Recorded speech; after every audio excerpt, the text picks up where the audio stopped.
Suite et fin de la grande vision finale de Daniel, celle qu'on avait commencé au chapitre 10. Alors évidemment, derrière chaque phrase, il y a une allusion à un événement historique précis. J'en prends un au hasard. Verset 21. « À sa place surgira un homme méprisable à qui l'on n'accordera pas l'honneur de la royauté. » Ça, cet homme méprisable, c'est Antiochos Épiphane. Toujours lui, décidément, il n'est pas aimé. L'homme de l'abomination de la désolation, celui qui va installer une statue païenne dans le temple de Jérusalem. Et chaque fois, la Bible ne manque pas une occasion de le ridiculiser. Et de fait, Antiochos Épiphane accédera au trône en usurpant le pouvoir qui normalement revenait au fils de Séleucos IV. Mais voilà, quoi. Vous imaginez bien que si jamais on en vient à commenter chaque verset, vous allez être complètement perdu si jamais c'est pas déjà fait. Donc, mon conseil est le suivant. Laissez-vous porter. N'oubliez pas de quoi il s'agit, à savoir d'une guerre qui aura lieu plus tard, quand l'Empire séleucide tentera d'imposer l'hellénisme comme religion d'État à Jérusalem. En attendant, vous allez aussi voir Michael réapparaître ainsi que notre mystérieux homme vêtu de lin. Fin du chapitre 11 et Daniel chapitre 12.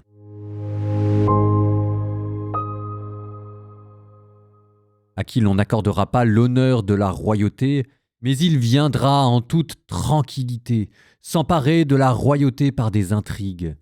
Devant lui, les forces d'invasion seront débordées et brisées, ainsi qu'un chef de l'alliance. Par des accords passés avec lui, il agira en traître, il montera en puissance et avec peu de monde, il s'imposera. En toute tranquillité, il viendra dans les régions fertiles de la province. Il fera ce que ni ses pères, ni les pères de ses pères n'avaient fait. Il distribuera aux siens du butin, des dépouilles et de l'équipement. Il tramera des complots contre les villes fortes, mais pour un temps seulement. Il mettra sa force et son courage à s'acharner contre le roi du Midi avec une grande armée. Le roi du Midi s'engagera dans la guerre avec une armée nombreuse et très puissante. Mais il ne résistera pas, car on tramera des complots contre lui. Ceux qui partageront sa table l'anéantiront, son armée sera débordée et beaucoup de victimes tomberont. Les deux rois, le cœur mauvais, débiteront des mensonges à la même table, mais sans succès, car cela ne prendra fin qu'au moment fixé. Le roi du Nord retournera dans son pays avec un équipement considérable. Ayant des intentions hostiles contre l'Alliance sainte, il les mettra à exécution. Puis il retournera dans son pays. Au moment fixé, il reviendra dans le royaume du Midi. Mais cette fois-ci, ce ne sera pas comme la première fois. Les navires venus de l'Occident l'attaqueront et il sera découragé. De nouveau, il s'emportera et agira contre l'Alliance sainte. De nouveau, il sera de connivence avec ceux qui abandonnent l'Alliance sainte. Des forces envoyées par lui surgiront, profaneront le lieu saint, la citadelle. Elles feront cesser le sacrifice perpétuel et établiront l'abomination de la désolation. Ceux qui transgressent l'alliance, il en fera des renégats par ses intrigues. Mais le peuple de ceux qui connaissent leur Dieu réagira fermement. Des gens intelligents du peuple en instruiront beaucoup. Mais ils seront accablés par l'épée, le feu, la captivité et la spoliation des jours. Lorsqu'ils seront accablés, peu de gens leur viendront en aide, mais beaucoup se joindront à eux par intrigue. Parmi les gens intelligents, certains seront accablés. Ils seront ainsi épurés, purifiés, blanchis, jusqu'au moment de la fin, car cela n'est pas encore le moment fixé. Le roi agira selon son bon plaisir, il s'élèvera et s'enflera d'orgueil au-dessus de tout Dieu. À propos du Dieu des dieux, il dira des choses aberrantes.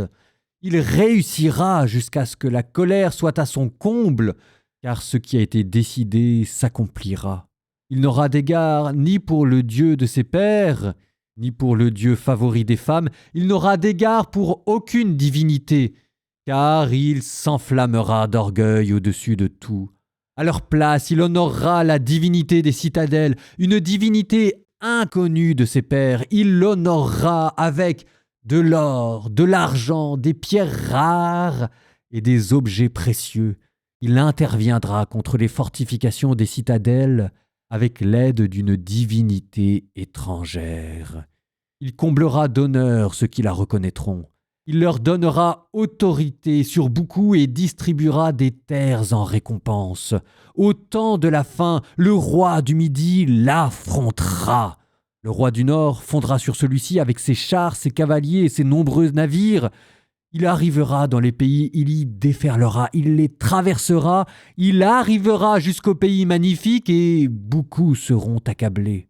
Voici ceux qui échapperont à son emprise. Édom, Moab, les meilleurs des fils d'Ammon. Il étendra son emprise sur les pays, même le pays d'Égypte n'en réchappera pas. Il s'emparera des trésors d'argent et d'or, de tous les objets précieux de l'Égypte. Les Libyens et les Éthiopiens marcheront dans ses pas, mais des rumeurs venues de l'Orient et du Nord l'inquiéteront, et il partira en grande fureur pour détruire et anéantir beaucoup de personnes. Il dressera les tentes de son quartier général entre la mer et la sainte montagne magnifique, mais ce sera pour lui la fin, sans que personne ne lui vienne en aide. En ce temps-là, se lèvera Michel, le chef des anges, celui qui se tient auprès des fils de ton peuple, car ce sera un temps de détresse, comme il n'y en a jamais eu depuis que les nations existent jusqu'à ces temps-ci, mais en ce temps-ci, ton peuple sera délivré. Tous ceux qui se trouveront inscrits dans le livre, et beaucoup de gens qui dormaient dans la poussière de la terre s'éveilleront, les uns pour la vie éternelle, les autres pour la honte et la déchéance éternelle. Ceux qui ont l'intelligence resplendiront comme la splendeur du firmament, et ceux qui sont des maîtres de justice pour la multitude brilleront comme les étoiles pour toujours et à jamais. Et toi, Daniel, tiens secrète ces paroles. Garde le livre scellé jusqu'au temps de la fin. Beaucoup seront perplexes, mais la connaissance augmentera. Et moi, Daniel, je regardais. Voici que 2 autres hommes se tenaient chacun sur une rive du fleuve. L'un d'eux dit à celui qui, vêtu de lin, se tenait au-dessus des eaux du fleuve, « À quand la fin de ces choses surprenantes ?» J'entendis l'homme vêtu de lin qui se tenait au-dessus des eaux du fleuve. Il leva la main droite et la main gauche vers le ciel et jura par celui qui vit à jamais, pendant un temps, des temps et la moitié d'un temps, lorsque la force du peuple saint sera entièrement brisée, tout cela s'arrêtera. Et moi, j'entendis sans comprendre. J'insistai. « Mon Seigneur, quel sera le terme de tout cela ?» Il dit, « Va, Daniel, car ces paroles resteront secrètes et scellées jusqu'au temps de la fin. Oui, beaucoup seront purifiés, blanchis, épurés. Les méchants feront le mal. Aucun d'entre eux ne comprendra, mais ceux qui ont l'intelligence comprendront. Depuis l'instant où le sacrifice perpétuel aura cessé, quand l'abomination de la désolation sera installée, 1290 jours passeront. Heureux ce qui atteindra et parviendra à 1335 jours. Et toi, va jusqu'à la fin. Tu te reposeras, puis tu te tiendras debout pour recevoir ta part à la fin des jours. Pour que tout le monde comprenne bien l'importance de la vision que vous venez d'entendre, je reprends ci et là quelques versets glanés au hasard. Chapitre 12, verset 1. « Car ce sera un temps de détresse comme il n'y en a jamais eu depuis que les nations existent jusqu'à ce temps-ci. » Ça, ce sera repris mot pour mot par Jésus dans son discours apocalyptique. Verset 2. « Beaucoup de gens qui dormaient dans la poussière de la terre s'éveilleront, les uns pour la vie éternelle, les autres pour la honte et la déchéance éternelle. » Ça, ce sera repris quasiment mot pour mot, cette fois-ci, dans l'Évangile selon saint Jean. « Ceux qui ont l'intelligence resplendiront comme la splendeur du firmament. » Ça vous donnera dans l'Évangile selon saint Matthieu, Jésus qui dira « Les justes resplendiront comme le soleil. » Bref, Ces chapitres de Daniel, on n'y comprend peut-être pas grand-chose, mais enfin vous sentez bien qu'ils vont être scrutés par des générations entières, et que ça va vous donner une très grande partie de la manière dont les chrétiens penseront et la fin des temps, et le jugement, et la résurrection, et l'au-delà, et l'Apocalypse. Du coup, j'en reviens à ce qui fait le centre de cette vision pour moi, cet homme vêtu de lin. Vous l'avez entendu réapparaître au verset 6. L'un d'eux dit à celui qui, vêtu de lin, se tenait au-dessus des eaux du fleuve. Cet homme vêtu de lin, je vous avais dit, on l'avait décrit comme portant une ceinture d'or pur autour des reins, un corps fait de chrysolite, un visage comme un éclair, des yeux comme des torches de feu, des bras et des jambes avec l'éclat du bronze poli. Eh bien, cette fois-ci, je vais dans l'Apocalypse chapitre 1 et voici comment Jésus est décrit. Je me retournai pour regarder quelle était cette voix qui me parlait, et je vis un être qui semblait un fils d'homme, revêtu d'une longue tunique, une ceinture d'or à hauteur de poitrine. Ses cheveux étaient blancs comme la laine blanche, ses yeux comme une flamme ardente, ses pieds semblaient d'un bronze précieux. C'est exactement la même description. C'est Jésus, là, que Daniel est en train de voir. Ce royaume de Dieu que cet homme est censé instaurer à la place des empires idolâtres. Mais c'est le royaume de Dieu, c'est le royaume des cieux, c'est l'évangile, c'est ce que va prêcher Jésus. Alors maintenant qu'il est temps de boucler notre livre de Daniel et pour que tout le monde comprenne bien la grandeur de cette vision qu'il vient de vous livrer, je remonte au tout début du livre, chapitre 2. Je vous avais dit que ce que Daniel essayait de voir, c'était plus simplement des oracles ou des prophéties, c'était ce que j'avais appelé un mystérion, le plan de Dieu pour l'humanité. Dieu qui gouverne le temps et l'histoire humaine, ça veut dire quoi ? C'est quoi ce que Dieu a en tête? C'est quoi son programme de bataille? C'est quoi son mystérion, son décret divin qu'il a pris dans le conseil des archanges?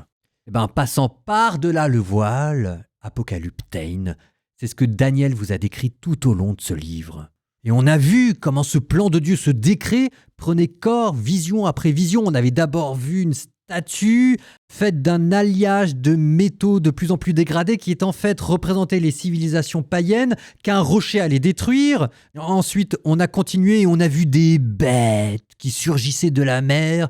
Et comme s'avançant contre ces bêtes, il y avait un fils d'homme. On en avait déjà parlé, c'était Daniel 7. Ensuite, on a creusé les visions pour savoir combien de temps la lutte allait durer, quels empires allaient être en jeu. Et voilà finalement que c'est toujours le même décret, le même mystérion que Daniel scrute, et enfin on arrive à voir le fin mot de l'histoire, on arrive à voir à quoi ressemble ce rocher que Dieu va utiliser pour établir son royaume sur terre, et c'est un homme, un fils d'homme. Eh bien ce fils d'homme, c'est ce mystérion, ce plan que Dieu garde par devers lui pour amener l'histoire humaine à sa fin. Saint Paul, lettre aux Romains, et maintenant cette citation, vous allez en comprendre toute la signification.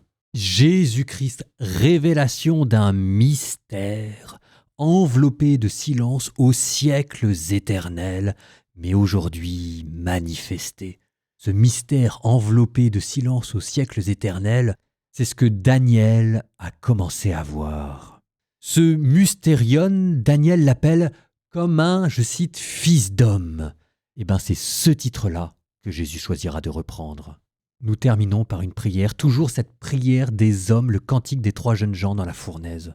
Au nom du Père et du Fils et du Saint-Esprit, Amen. Les esprits et les âmes des justes, bénissez le Seigneur. Les saints et les humbles de cœur, bénissez le Seigneur. À lui haute gloire et louange éternelle. Rendez grâce au Seigneur car il est bon, éternel est son amour. Vous tous qui adorez le Seigneur, bénissez le Seigneur. Chantez et rendez grâce, éternel est son amour.